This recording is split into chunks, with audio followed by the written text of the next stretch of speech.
जगदीश शेट्टार जो चाहते थे कांग्रेस ने दे दिया, क्या अब कर्नाटक में उलटफेर होगा? बड़ी बात इसलिए है क्योंकि जगदीश शेट्टार को लेकर कांग्रेस ने पहले ही स्पष्ट कर दिया था, कोई डील नहीं हुई है, कोई अपेक्षा नहीं रखी गई है, हमारी तरफ से कोई वादा नहीं किया गया। वजह क्या थी? पूर्व मुख्यमंत्री रह चुके हैं जगदीश शेट्टार। एक दो नहीं, 20 से 25 सीटों को प्रभावित करते हैं। उन्होंने खुद दावा किया कि यदि जब वो बीजेपी को नहीं छोड़ा था उन्होंने, और वो एक तरीके से अपने शीर्ष नेतृत्व को एक चेतावनी दे रहे थे, तो वो कह रहे थे कि यदि मैं बीजेपी छोड़ूंगा तो 20 से 25 सीटों का नुकसान होगा। अब तो छोड़ चुके हैं, कांग्रेस में शामिल हो चुके हैं, और कांग्रेस ने उनकी उस बात को मान लिया जो शायद उनके जहन में थी। वो क्या है वो मैं आपको बताता हूँ, लेकिन क्या अब वो 20 से 25 सीटों का एक बड़ा गणित या बड़ा उलटफेर कर पाएंगे कांग्रेस के पक्ष में? ये सवाल बहुत महत्वपूर्ण है। कांग्रेस ने कर्नाटक विधानसभा चुनाव के लिए 7 और उम्मीदवारों की घोषणा कर दी। सूची में भाजपा छोड़कर आए पूर्व मुख्यमंत्री जगदीश शेट्टार का नाम सबसे महत्वपूर्ण है।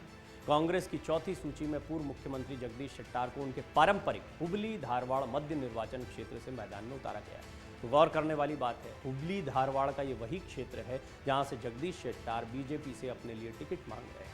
कहा तो ये तक गया, हालांकि ये मीडिया सोर्सेज के हवाले से खबर थी, इसकी पुष्टि किसी ने नहीं की, बल्कि शेट्टार तो इससे उलट बात करते रहे कि उन्हें ना सांत्वना दी गई, ना किसी ने बात की। लेकिन खबरें आ रही थी कि बड़े बड़े नेताओं ने उनको समझाने की कोशिश की।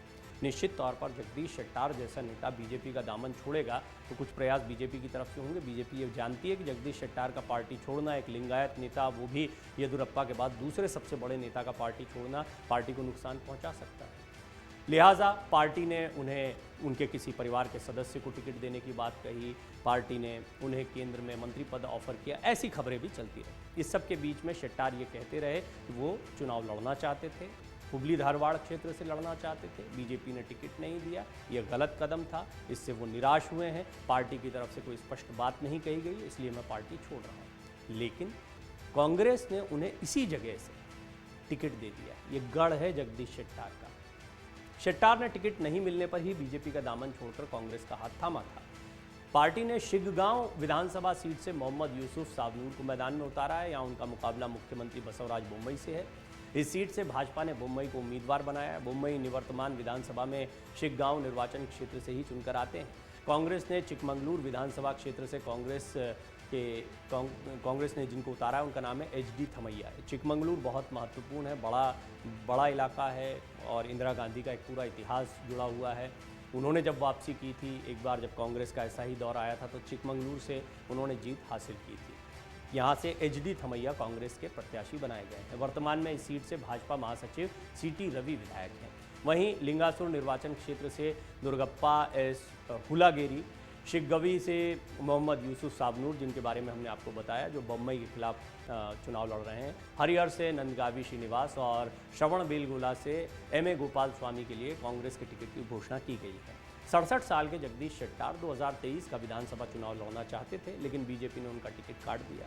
खबरों के मुताबिक उन्होंने अपनी नाराजगी का भाजपा के केंद्रीय नेताओं को एहसास कराने का तरीका चुना, लेकिन उनके पास पूरे आश्वासन के सिवा कुछ नहीं था। शेट्टार का टिकट कटने में 2 पूर्व मुख्यमंत्रियों के अहम टकराने की बात भी कही गई। इसमें यह भी कहा गया कि येदियुरप्पा इसमें कितना महत्वपूर्ण रोल अदा कर रहे थे। टीम येदियुरप्पा और भाजपा के नेताओं की उम्मीद थी कि जड़ से संघी शेट्टार माने जाएंगे, घर बैठ सकते हैं लेकिन पार्टी नहीं छोड़ेंगे। लेकिन टिकट कटने से नाराज जगदीश शेट्टार ने बड़ा फैसला ले लिया, बीजेपी का साथ छोड़ा, कांग्रेस का दामन थाम लिया। शेट्टार के भाजपा छोड़कर आने के बाद कांग्रेस में जश्न का माहौल है, होना भी चाहिए। दरअसल देखिए, लिंगायत नेता का न होना ये कांग्रेस की बहुत बड़ी कमी थी, और लिंगायत मतदाता कर्नाटक के चुनाव को बहुत हद तक प्रभावित कर सकते हैं। आप इसका महत्व इसी बात से समझिए कि 80 वर्षीय येदियुरप्पा को एक बार फिर बीजेपी ने चुनावी मैदान में उतारा, क्योंकि बीजेपी जानती है येदियुरप्पा का इस पूरे समुदाय पर बड़ा असर है। लेकिन जगदीश शेट्टार भी इसके बड़े नेता माने जाते हैं, और कांग्रेस के पास कोई दूसरा चेहरा लिंगायत समुदाय से नहीं देखने को मिलता है। लिहाजा ये माना जा रहा है कि जगदीश शेट्टार के आने के बाद कांग्रेस कार्यकर्ता बहुत उत्साहित हैं। भाजपा यूथ विंग के नेता ने पार्टी से इस्तीफा दे दिया, ये भी बीजेपी के लिए एक बड़ा झटका रहा। कालाबुर्गी के भाजपा जिला युवा मोर्चा के महासचिव और पूर्व जिला पंचायत सदस्य अरविंद चौहान ने भारतीय जनता पार्टी से इस्तीफा दे दिया। उनकी मांग थी कि उन्हें चित्तपुर विधानसभा क्षेत्र से बीजेपी का टिकट दिया जाए, लेकिन ऐसा हुआ नहीं। बीजेपी ने चित्तपुर निर्वाचन क्षेत्र से मणिकांत राठौड़ को मैदान में उतारा है। कांग्रेस अध्यक्ष मल्लिकार्जुन खड़गे के बेटे प्रियांक M खड़गे चित्रपुर निर्वाचन क्षेत्र से मौजूदा विधायक हैं। भाजपा ने सोमवार को अपने 10 उम्मीदवारों की तीसरी सूची की घोषणा की थी। भाजपा ने अब तक राज्य विधानसभा की 224 सीटों में से 222 प्रत्याशियों की घोषणा कर दी है। 8 सीटों पर कांग्रेस ने अभी तक उम्मीदवारों की घोषणा नहीं की है। कुल 224 विधानसभा सीटों में से कांग्रेस ने भी 216 सीटों पर उम्मीदवारों की घोषणा कर दी है। 8 सीटें बाकी हैं। 20 अप्रैल नामांकन पत्र जमा करने की अंतिम तिथि है। 24 अप्रैल नामांकन पत्र वापस लेने की अंतिम तिथि है।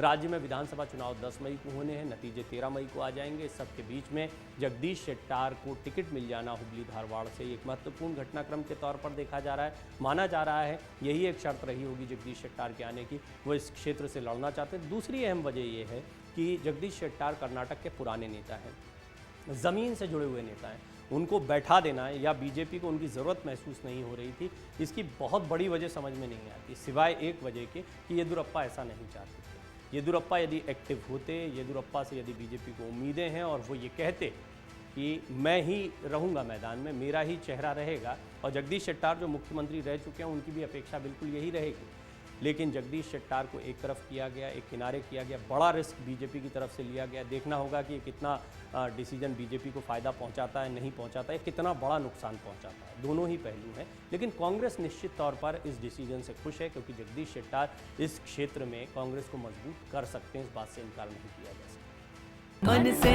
उजाला कर चले, मन से